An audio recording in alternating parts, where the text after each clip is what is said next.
Hello everyone, welcome to my channel Initial Solution.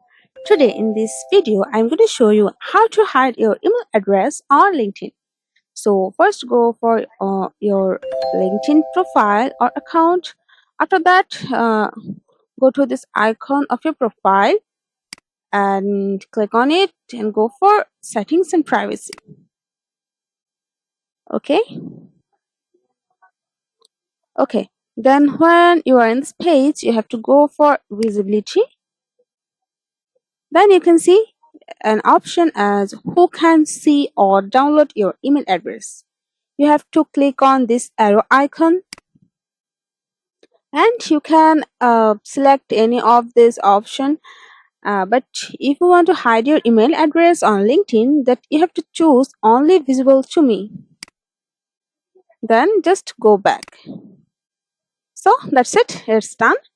This is how you can hide your email address on LinkedIn. If you found this video helpful, then please like, comment and share, subscribe to our channel and don't forget to hit the bell icon for more videos. Thank you.